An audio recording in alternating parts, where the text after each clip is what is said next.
Second इसमें क्या होता है जी, हमारे पास यहाँ पे कार्बन लग जाता है जिसकी वजह से हमारे यानी कि चॉपर की ड्रेन वाइंडिंग जो यहाँ से ऑन होती है ना इस जगह पे, वहाँ पे हमारे ये जो वोल्ट नीचे आ रहे हैं यहाँ तक सारे वोल्ट आते रहते हैं, लाइटें भी ऑन हो जाती हैं, लेकिन इसकी पल्स नहीं ऑन हो पाती जो चॉपर की लगातार स्विचिंग करवाती है। और वो किसी मीटर से चेक नहीं होती, वो होती है डीएसओ से चेक। अभी ये जो डीएसओ है ये भी मेरे दोस्त का है, वो मांग रहा है, खैर वो आया ही नहीं, उसको मैंने देना है। मैंने एक नया देखा है, बड़ा वीआईपी है 50 मेगाहर्ट्ज़ में, वो इंशाल्लाह मैं कोशिश करूँगा कि इसी पे आपको ना 2-4 डेमो दे दूँ। वैसे ये इतने काम नहीं आती, आज तक नहीं मैंने यूज़ की, बहुत कम ही यूज़ की है मैंने।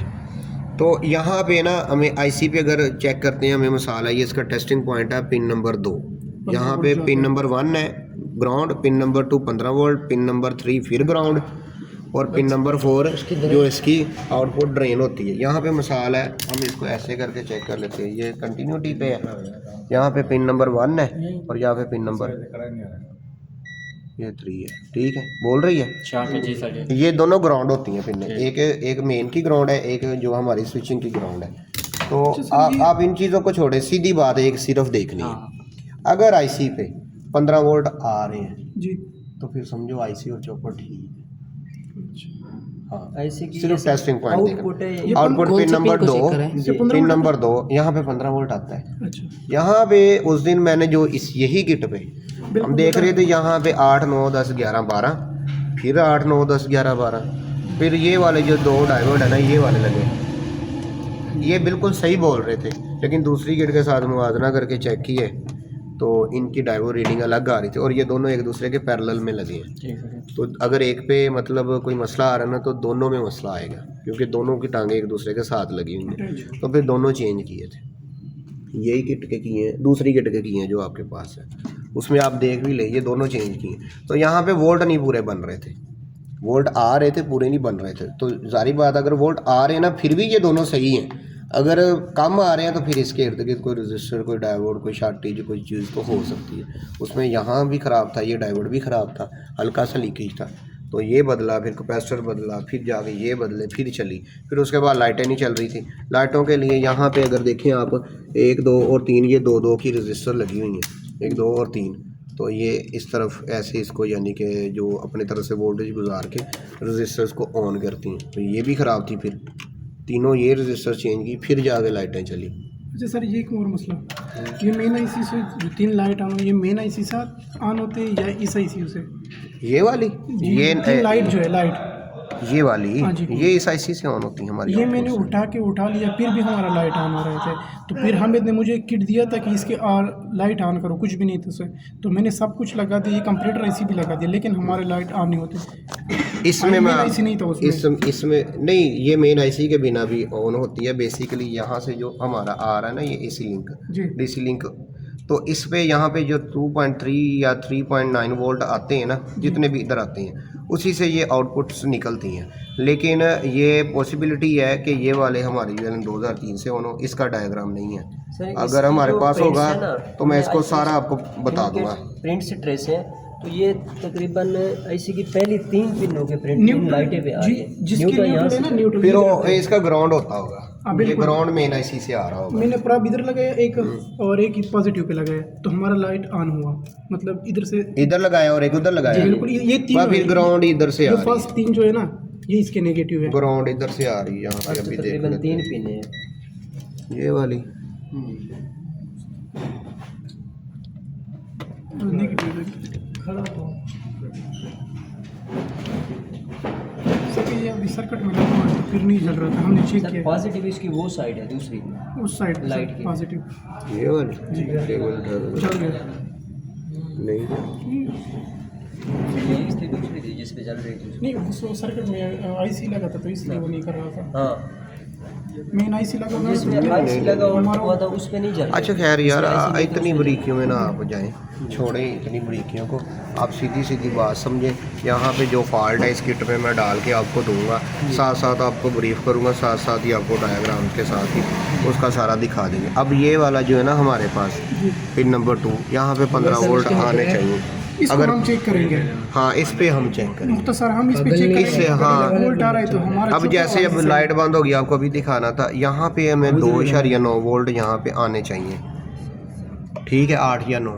तो अब हमने एक रजिस्टर उठा दिया, यानी कि हमने तो उसका सर्किट ही फ्यूज़ कर दिया, तो यहाँ पे नहीं आएंगे। अगर नहीं आएंगे तो यहाँ पे फॉल्ट आएगा, कंप्रेसर ऑन ही नहीं होगा। तो ये बिल्कुल ओके किट है। अभी हमने डीसी लिंक में इसके खुद फॉल्ट डाल दी है, जब हम इसको चलाएंगे ये ऑन ही नहीं होगा कंप्रेसर। जैसे ही हम ये रजिस्टर लगाएंगे यहाँ पे हमें 2.9 वोल्ट आ जाएंगे। इसका कोड फोन है, फोन है इसका इसके जो नहीं, ये डीसी लिंक के रिलेटेड आ रहा है, मेरे ख्याल से E5 आएगा। E5 और इसी को कहाँ से मिलते? ये वाले को कहाँ से नहीं मिलते, ये जो चॉपर और इससे ये स्विचिंग होती है ना ड्रेन वाइंडिंग पे, वहाँ से ये बाहर से बनते हैं। यहाँ पे आईसी खुद बनाता है, आईसी खुद बनाता है, यहाँ से कुछ स्विचिंग होती है, फिर आईसी खुद बना के आगे हमें देता है, आईसी खुद बनाता है। यहाँ पे ये इस पे आउटपुट निकलती है हमें 15 वोल्ट, और इधर से हमें आउटपुट निकलती है आईसी से 15 वोल्ट। यहाँ पे हमारे डाइवर्ट से हमें आउटपुट देखेंगे तो यहाँ पे हमें वोल्ट कम हो जाएंगे, यानी कि 15 है ना, तो यहाँ पे कम हो गए, हमें इस पिन पे 8 आ जाएंगे, 7, 8, 9 वोल्ट तकरीबन मिलते हैं। फिर इधर आते हैं पिन रेगुलेट करके, यहाँ से ग्राउंड है, रेगुलेट करके आउटपुट पे हमें 5 वोल्ट मिल जाते हैं। वही 5 हमें यहाँ आते हैं, वही 5 हमें यहाँ आते हैं इस पी एफ। भैया डीसी लिंक की रेजिस्टेंस वही है जिसपे शुरू में जो हमारे वोल्ट आते हैं 310 10 यहाँ पे, हाँ ये 2, 3 यहाँ 2.9 हो जाते हैं, ऐसे ऐसे आते हुए ये यहाँ तक ख़त्म होगी, उसके बाद 1, 2 और ये 3। ये बेसिकली किस मकसद के लिए लगे होते हैं, मतलब ये डीसी लिंक? इसकी क्या है? ये मैं आपको मैं बताता हूँ, देखो क्या अहमियत है इसमें, आपको बताता हूँ कि देखिए अब ये मेन आईसी हमारा 5 वोल्ट पे ऑपरेट करता है। जी सर बिल्कुल। वो डीसी लिंक का उसने क्या किया है, सिग्नल लिया है कि हमारे पीएफसी सर्किट के लिए, यानी कि इन कैपेसिटेंस के लिए। अब मेन आईसी की एक रिक्वायरमेंट है कि अगर डीसी लिंक के रिलेटेड कोई फॉल्ट आएगा तो मैं यहाँ से एक पल्स रिलीज़ करूँगा सिस्टम को ULN 2003 को बंद करवाने की, यानी कि जो इससे जो पल्स जा रही है ना सिस्टम को चलाने के लिए, वो बंद कर देता है। अब यहाँ पे जो डीसी लिंक का देखें 310 डायरेक्ट तो हम यहाँ पे दे नहीं सकते। तो इलेक्ट्रॉनिक्स में असूल है कि अगर वोल्टेज को आगे आपकी रिक्वायरमेंट्स कम है ना, तो उसमें आप ये रजिस्टर लगा सकते हैं। मिसाल के तौर पे मैं आपको ये बाहर भी बना के दे सकता हूँ, आप ब्रिज लगा के कैपेसिटर को लगा लें, उसके आगे रजिस्टर लगाना शुरू कर दें, तो फिर हमारा 310 से कम होता जितनी रजिस्टेंस लगे आएंगे, बेशक आप आगे आउटपुट पे 0 वोल्ट ले लें रजिस्टेंस लगा के। तो इस तरह ये सारा हो जाता है। जैसे कि अब इधर 91-92 की कोई तकरीबन रजिस्टर लगी हुई है, ठीक है, ये वाली, तो इसकी जगह आप 100 के आगे लगा के आउटपुट पे जितने वोल्ट मैनेज करना चाहें उतने कर सकते हैं। मिसाल के तौर पे इससे अगर आप 15 वोल्ट की कोई चीज़ चलाना चाह रहे हैं, ये भी चल रही है, आप चाह रहे हैं कि यार मैं सेपरेट से बाहर मेरे पास एक 12 वोल्ट का पंखा है, मैं उसको भी चलाऊँ, तो आप ये फार्मूला अप्लाई कर सकते हैं खुद से। अच्छा, खुद से यहाँ पे ये रजिस्टर लगी है ना, वहाँ पे आप वो क्वार्टर वाट वाली रजिस्टेंस लगा दें, लगा के टेप करी जाए। टेप करनी है उस पर ये वाइट, अगर इंसुलेटर करनी है उससे पहले उसके ऊपर कुछ हो, जो इंसुलेटर होता है ना ये वाला, जो चिपचिपाहट वाली होती है, वो भी मतलब करंट में रिएक्शन पैदा करती है, उससे भी मसला आता है। वो सिर्फ मोटी तार पे चलता है, जिधर सिर्फ एक जोड़ हो, जिधर ज़्यादा जोड़ होंगे उससे मसला होगा। उस पर आपने वो ड्राई टेप नहीं होती, वो करनी है, बिनोले वाले जो हैं। हाँ खैर हमने ना मेन पॉइंट्स पे ही रहना है। जी सर। इसमें कम्युनिकेशन एक तो पहले सीखनी चाहिए, ठीक है। इसके साथ मसाला ये मेरी पीसीबी पड़ी है आउटडोर की, ठीक है। उसके बाद ये है इसकी इंडोर की, ये वाली। और इंडोर में 2 तरह की पीसीबीज आती है, जैसे इसके ऊपर ये सारा कुछ लगा है ना, इसी में एक हमारे पास दूसरी पीसीबी भी आती है, जिसके ये बैक साइड पे सारा कुछ लगा है, उसमें ये जो ऑटो कपलर वगैरह ना, ये भी ऊपर ही सारा लगे, ये वाले हिस्से पे सारा भरा हुआ है। तो ये 2 तरह के आते हैं, इससे परेशान नहीं होना। जी सर। दूसरी बात ये कि हमारे पास किट पड़ी है, हमने सबसे पहले ये देखना कि हमारा ये वाला जो फेज़ है किधर लगेगा। जी। तो वही मैंने आपको बताया कि हमने फेज़ को क्या करना है, फ्यूज़ के साथ चेक कर लेना है। तो अब ये है, ये हमारा मेन है, तो अब हम आउटपुट देनी है तो हम ये वाले पे देंगे। इस पे हमारा मेन जो डीपी से आ रहा है, ये हमारा ये इन है, ये आउटपुट हो गया आउटडोर के लिए। अब ये पॉइंट खाली है और ये न्यूट्रल है, इन दोनों पे हमारी मेन सप्लाई लगेगी। जैसे कि हम ये वाली प्रोब अपनी लगाते हैं, मिसाल के तौर पे अगर हम किट को ऑन करना चाहें ना, तो हमारी ये वाली प्रोब यहाँ पे और यहाँ पे जाके लगेगी। ठीक है, इस तरह यहाँ पे ये अब किट ऑन होगी। ठीक है, उसके बाद अगर हमें इस किट में भी सप्लाई चाहिए तो फेज़ तो लगा हुआ है, हम न्यूट्रल भी लगाएंगे। अब ये किट हमारी ऑन हो जाएगी, लेकिन जब ये चलेगी ये E5 एरर देगी। क्यों देगी? क्योंकि हमने कम्युनिकेशन की वायर अभी लगाई नहीं है, सिग्नल की, कम्युनिकेशन की। तो कम्युनिकेशन हमेशा आपने चेक करना है उस जगह पे होगी। एक तो इसकी ये निशानी है, एक तो कैपेसिटर्स लगे होते हैं हमारे पास नॉन पोलर, रजिस्टर लगा होता है, ऑटो कपलर 2 लगे होते हैं ये वाले, ये इसके लिए है, 2 इसकी ज़ीरो क्रॉसिंग के लिए है, मोटर के एरर्स वगैरह के लिए आ जाता है, वो भी आपको समझाऊंगा। तो यहाँ पे हम ये ना ये लगा दी।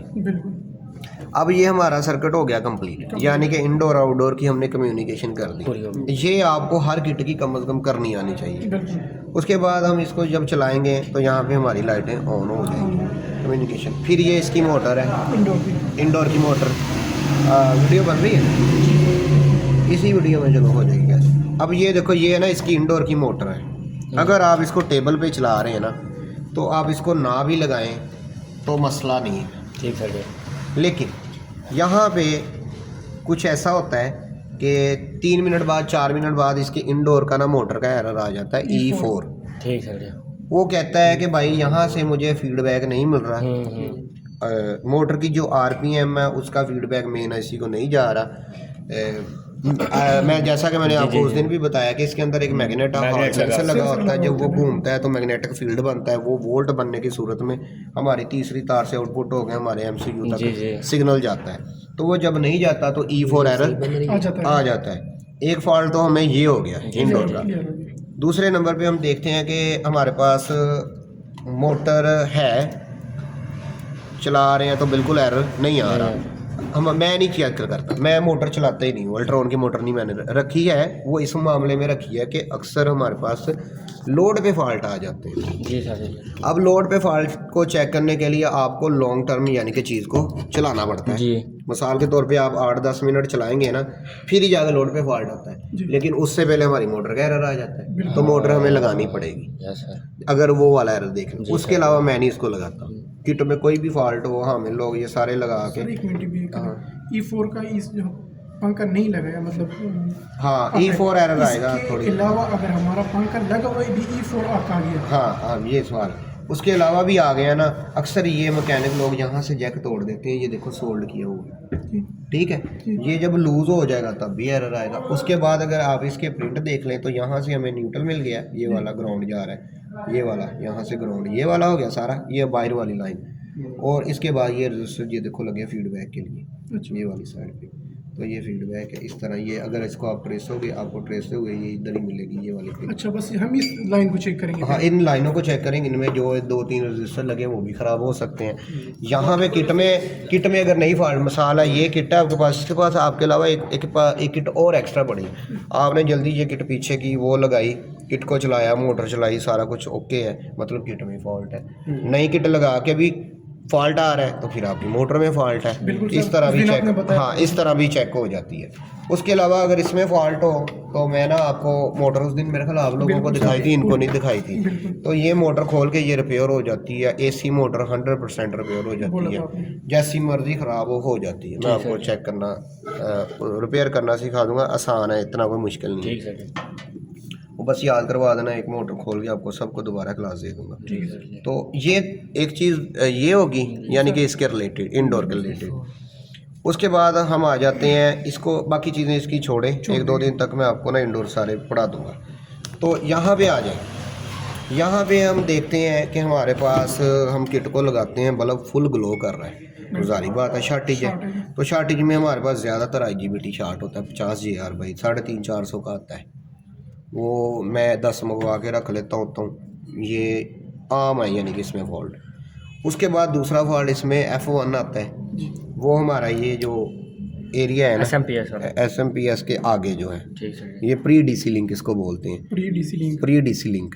तो इसका फॉल्ट होता है, ये हमारी ड्राइव के वोल्ट, कंपरेटर के वोल्ट उसके बाद हमारे आईपीएम की लो साइड के ये सारे वोल्ट में अगर कोई मसला है ना, उस दिन मैंने लगाया ना लो साइड के वोल्ट चेक करके मिली वोल्ट वो चेक किए, लो साइड के 3, हाई साइड के 3 आपको चेक करवाए थे। 14-15 आते हैं लो साइड पे, 22-23 आते हैं हाई साइड। जी सर। जी सर, ये जो आईसी होते हैं ना, इसका अगर थोड़ा सा नाम बताते हम कंफ्यूज हो जाते यार। आप इसको छोड़ें, आप इसको ना आप इसको बोल दें, मैं इसको कंपरेटर आईसी नहीं बोलता ज़्यादातर, इसको कंपरेटर, मैं इसको डिवाइडर कहता हूँ, क्योंकि ये वोल्ट यहाँ से लेके इधर उधर वोल्ट डिवाइड कर रहा है, 2-3 आउटपुट्स ये दे रहा है। तो यहाँ पे अगर देखें तो ये भी डिवाइडर एज आ कंपरेटर ही वर्क कर रहा होता है। लोग इसको कंपरेटर ही कहते हैं, लेकिन मैं इसको भी कहता हूँ ड्राइव आईसी, क्योंकि ये लो साइड की आईपीएम की लो साइड को ड्राइव कर रही होती है, उसको मैनेज कर रही होती है वोल्टेज को। तो यहाँ पे सीधे सीधे वोल्ट मैंने याद किए हुए हैं सारी किट के, मतलब कितने कितने आते हैं। तो इसके जो अभी मैंने आपको पढ़ाया ना यहाँ पे, बिल्कुल सर, ये है मेन इसका पॉइंट, जिसको मेन टेस्टिंग पॉइंट कहते हैं। बाकी मसाला यहाँ पे 3 आने चाहिए, ठीक है, इसके इस आईसी की स्टार्टिंग का 3 है। उसके बाद यहाँ पे 3.9 आने चाहिए, ठीक है। हमारे जो मेन आईसी के स्टार्टिंग की डीसी लिंक से ये वाला है 2.9 वोल्ट। उसके बाद यहाँ पे हमारे पिन नंबर 7 और 8 पे 5 वोल्ट आने ही आने चाहिए, 7 और 8 पिन पे। यहाँ पे देखें, अगर नहीं इस पे 8 होती हैं, 1 2 3 4 5 6 7 8। यहाँ पे पिन नंबर 7 का ये वाला डॉट बना है सुराख, जैसे ये वाला सुराख है जी, यहाँ पे पिन नंबर 7 का बना हुआ है और यहाँ पे पिन नंबर 8 का बना हुआ है जी। तो यहाँ पे होता है। अच्छा, ये ही नहीं देखना कि अगर वोल्ट आ रहे हैं, बाद का ये अंदर से भी ख़राब हो जाता है। हाँ, ड्राइव उसमें ये होगा, इस सूरत में इसके इर्द गिर्द जो रेजिस्टेंस है ना, ये और ये 2, ये 5 रजिस्टर है ना जो, और ये 1 2 3 कैपेसिटर, ये गलत बोलने लग जाते हैं। मिसाल है, यहाँ पे वोल्ट आ रहे हैं और ये वाला शार्ट बोल रहा है, यहाँ पे आपको वोल्ट आ रहे हैं, ये वाला शार्ट बोल रहा है, या रजिस्टर की वैल्यू जितनी आनी चाहिए उतनी नहीं आ रही, ज़्यादा या कम आ रही, तो उससे अंदाज़ा हो जाता है कि भाई इसको उठा के देख लें। तो आसान है, कोई इतना मुश्किल नहीं है। यहाँ पे सीधे सीधे फॉल्ट आपको जब सिखा दिए जाएंगे ना, आपने करने हैं। अब यहाँ पे नंबर 7 और 8 पे वोल्ट देख लें, लाइट आती है, इस पे सारे वोल्ट अभी कल्ला कल्ला बह के चेक करें, कल्ला कल्ला खोल लवे गिट नूं, कल्ला कल्ला देखे, बाकी रहे अगे फॉल्ट डालन की गल। मिसाल है, जैसे ये रजिस्टर मैंने उठा दिया ना यहाँ पे, अब यहाँ पे 2.9 वोल्ट नहीं आने वाले कभी भी। फिर हम डायग्राम देखे कि क्यों क्या चीज़ नहीं है। बस इसी तरह आज ये है, मिसाल है, सारा आप चेक कर लो 100%। कोई भी सवाल आपके जहन में सारे ही कर लें, उसके बाद मैं आपको यहाँ से एसी लिंक से स्टार्ट करवाऊंगा जी। वोल्टेज चेक, वोल्टेज आ गया, डीसी आ गए, यहाँ पे यहाँ आगे चेक करो, यहाँ आगे, यहाँ से चेक करो, यहाँ आगे। उसके बाद आईसी के वोल्ट, ठीक है। उसके बाद यहाँ पे हमें 15 वोल्ट पिन नंबर ये R186 लगी है, यहाँ पे आउटपुट करता है चॉपर पहले वोल्ट, तो यहाँ पे हमें 15 वोल्ट जो है ना मिलने चाहिए। अगर 15 यहाँ आ रहे हैं, फिर हमें यहाँ भी मिलने चाहिए।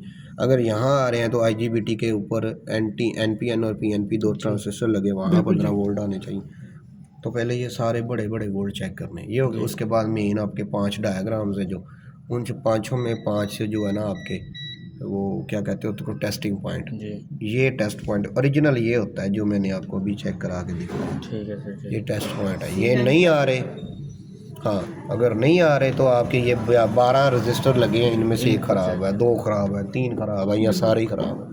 इस तरह है। सबसे पहले आपने वोल्ट चेक करने, यहाँ पे मीटर का डीसी नहीं, पहले आपने डीसी पे करके सबसे पहले ये वोल्ट चेक करने हैं जो आपको ब्रिज पे मिल रहे हैं, इधर मिलने चाहिए। बिल्कुल सर, 310 जी, 310 35 जितने भी ब्रिज पे साइडों पे आ रहे हैं ना, आपने इधर को छोड़ के आके फिर इधर आ जाना।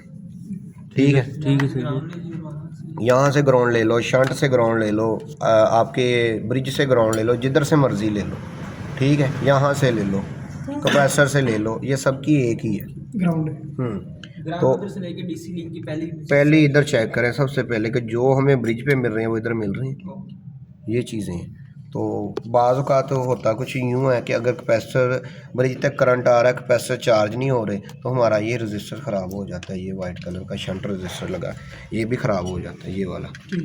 कभी कभार IGBT उड़ता है, ये भी उड़ जाता है, क्योंकि ये IGBT के एमीटर पिन पे लगा है, जो इधर से जो इसकी स्विचिंग हो रही है, ये यहाँ से कैलकुलेट करके, जैसा कि मैंने आपको उस दिन बताया ना कि ये टोटल लोड कैलकुलेट करता है।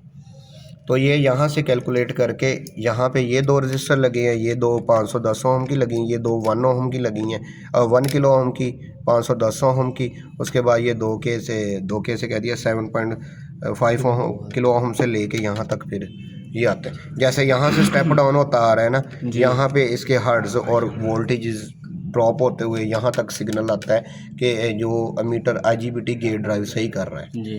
तो इस तरह मुख्तलिफ फॉल्ट आते हैं।